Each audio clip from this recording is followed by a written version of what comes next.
चलिए दोस्तों, आज फिर मैं आ गया हूं एक अधीरता भरी वीडियो को लेकर के। अधीरता भरी मैं इसलिए कह रहा हूं कि सीबीएसई की हालत ठीक वैसे ही हो गई है जिस तरीके से लोकसभा में आप कार्रवाई के दौरान देखते हैं कि विपक्ष के नेता अधीर रंजन अधीरता भरी बयान दे देते हैं और हमेशा सुर्खियों में बने रहते हैं। उसी तरीके से सीबीएसई भी हमेशा सुर्खियों में बनी रहना चाहती है और इसीलिए उसने फिर एग्जाम पैटर्न में चेंजेस ले आई है। और वो एग्जाम पैटर्न में चेंजेस क्या लेकर के आई है उसको हम लास्ट ईयर और इस ईयर के हिसाब से कंपेरिजन के हिसाब से समझते हैं। और ये समझना इसलिए जरूरी है क्योंकि आपको तैयारी इसी हिसाब से करनी है, क्योंकि ये सिर्फ 10th और 12th की बात नहीं है, क्योंकि आपका 9th और 11th का पेपर भी इसी पैटर्न पे बनने वाला है। क्योंकि बहुत सारे स्कूल्स ऐसे हैं जो 10th की प्रिपरेशन 9th से ही स्टार्ट करवा देते हैं और 12th की प्रिपरेशन 11th से ही स्टार्ट करा देते हैं। तो चलिए हम वीडियो को स्टार्ट करते हैं।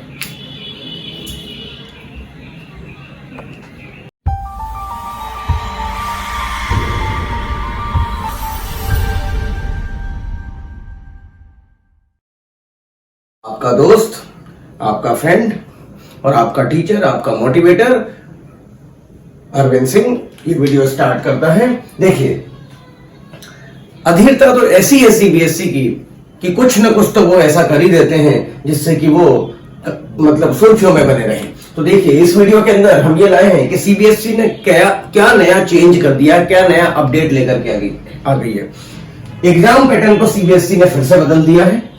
सीबीएसई 2022-23 में जिन लोगों ने एग्जाम दिया था उन लोगों के हिसाब से अगर हम देखें तो उनका जो पैटर्न था एग्जाम का उसमें कुछ एमसीक्यू के क्वेश्चन आते थे जो कि 30% वेटेज रखता था। इसके बाद कुछ केस स्टडी बेस्ड क्वेश्चन आते थे जो कि 20% का वेटेज रखता था और बाकी short and long question answer जो होते थे वो 50% का वेटेज रखता था। अब सीबीएसई ने वापस से अपनी अधीरता दिखाते हुए इस पैटर्न को चेंज कर दिया है।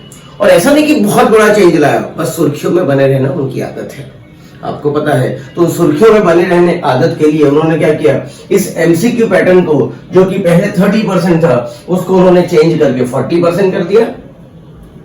और इसमें कोई चेंजेस नहीं किए। केस स्टडी पहले भी 20% था, अभी भी 20% है। और जो पहले short and long question answer 50% के होते थे उसको उन्होंने 40% कर दिया। या यूं कहते हैं कि इसका 10% इन्होंने इधर ट्रांसफर कर दिया। आप देखें, यहां से 10% ट्रांसफर कर दिया तो 40% रह गया, यहां पे 30% का 40% हो गया। इस अधीरता को दिखाते हुए वो हमेशा सुर्खियों में बनी रहती है। अब जिन बच्चों को देखो, ये समझना भी जरूरी है, जिन बच्चों को अगर ये पैटर्न नहीं पता है तो तैयारी तो पिछले हिसाब से करेंगे। और 10% मार्क्स बहुत वेटेज रखता है। एमसीक्यू अगर 40% हो गया है तो आपको थोड़ा सा ध्यान देने की जरूरत है। ध्यान देने की जरूरत मतलब अच्छे स्कोर किए जा सकते हैं। 5-6 नंबर 10 नंबर के अराउंड आपके मार्क्स यहां पर स्कोर हो सकते हैं, बढ़ सकते हैं। और एमसीक्यू में टाइम कम लगता है। सबसे बड़ी बात ये होती है कि ये टाइम कंज्यूमिंग कम होते हैं। अगर आता है तो फटाक से टिक करो, आगे बढ़ो, ठीक है। और यहाँ पर हमारा टाइम थोड़ा ज्यादा कंज्यूम होता था, तो यहाँ टाइम मैनेजमेंट का भी खेल है।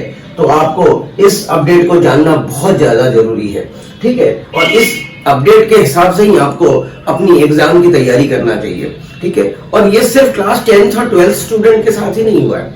अगर यूं हम देखें तो चूंकि हर स्कूल वाले क्लास 10th की प्रिपरेशन 9th से ही स्टार्ट करवा देते हैं, क्लास 11th की प्रिपरेशन, क्लास 12th की प्रिपरेशन क्लास 11th से स्टार्ट करवा देते हैं। तो आपका 9th और 11th का जो पेपर बनने वाला है वो भी इसी पैटर्न को ध्यान में रख करके बनेगा। तो आप इस बात का विशेष ध्यान रखें, इस पैटर्न को आप ध्यान रखें, क्योंकि इस पैटर्न को अगर आप ध्यान नहीं रखेंगे तो आपको आगे दिक्कत आएगी। 9th के पेपर में भी दिक्कत आएगी, 10th में तो आपको फॉलो करना ही करना है, और 11th में दिक्कत आएगी क्योंकि 12th में आपको इसी पैटर्न पे आने वाला है पेपर। तो तैयारी आप 9th से ही करते हैं। 9th वाले बच्चे भी ध्यान दे दें सो दैट उनका बेनिफिट हो जाए 10th में।